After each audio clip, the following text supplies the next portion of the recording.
Salut à tous, c'est Jimmy pour Halo Mega Bricks. J'espère que vous allez bien. Aujourd'hui, on va revoir ensemble le set du Seraph Covenant.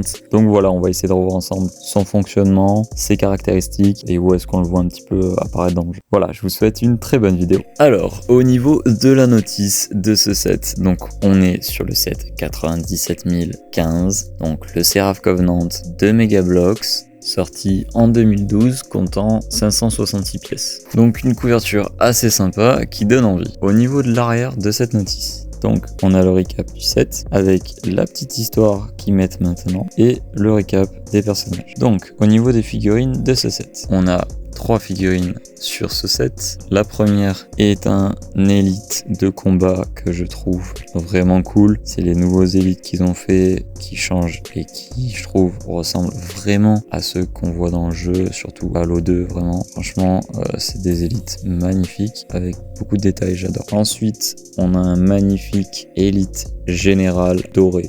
Franchement, il est badass, il est vraiment énervé. Il y a une petite pointe sur le casque, des épaulettes énormes, avec ce lance-plasma aussi. Franchement, une arme magnifique. Donc on est sur un perso assez cool. Et ils nous ont mis aussi la possibilité de le changer en élite ultra. Donc pareil, élite qui est sympa. Hein. Franchement, peut-être vraiment elle est jolie. Franchement, on a 2 possibilités qui sont vraiment cool. Donc ça c'est chouette. Et pour finir le tour de ces figurines, on a un élite pilote bleu avec un Needler, un petit perso assez simple mais qui a son style aussi, donc c'est sympa. Pour en revenir au Seraph, le Seraph est le principal chasseur de combat multirole Covenant. On peut voir principalement ce vaisseau dans Halo Reach. Il opère aussi bien dans l'atmosphère que dans l'espace. Lourdement armés, les chasseurs Covenant sont extrêmement efficaces contre les chasseurs de l'UNSC. Le Seraph est l'homologue Covenant du sabre ou encore du broadsword de l'UNSC. Son design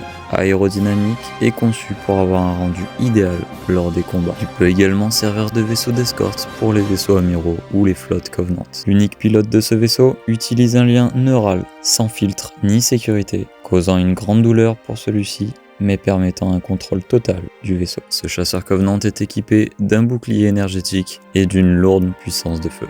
En effet, le Seraph possède 4 canons à plasma et 2 canons à combustible, ce qui rend le Seraph redouté par l'UNSC. Donc, pour en revenir au set, alors on a vraiment quelque chose de très sympa visuellement parlant. C'est vraiment un set qui est beau à voir, faut se l'avouer, franchement.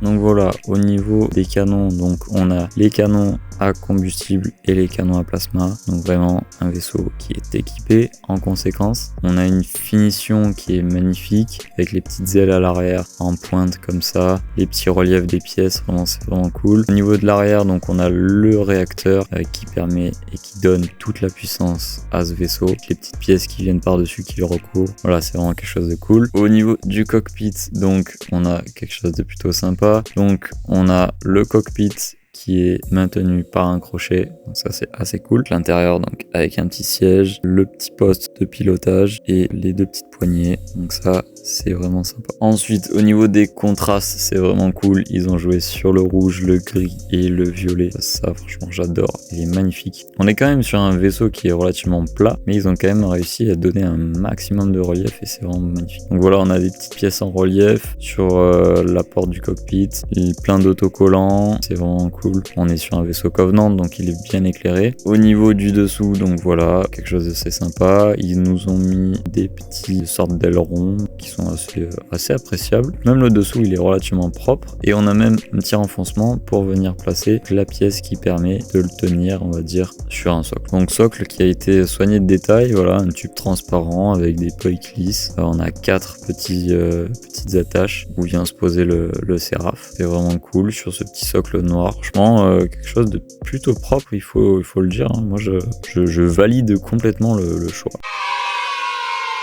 Donc voilà, ensuite quelque chose d'assez simple, on a juste à venir le glisser dans l'interstice et là vous avez une prise et un maintien total du vaisseau. Il est totalement équilibré, voilà, vous pouvez le prendre uniquement juste par le socle et le vaisseau tient parfaitement, donc ça c'est vraiment cool. Donc voilà, cette vidéo s'achève, j'espère qu'elle vous aura plu. Comme d'habitude, je vous invite à aller sur le site HaloWiki pour retrouver la notice de ce set et moi je vous dis à très vite pour les aventures de Halo Mega Bricks.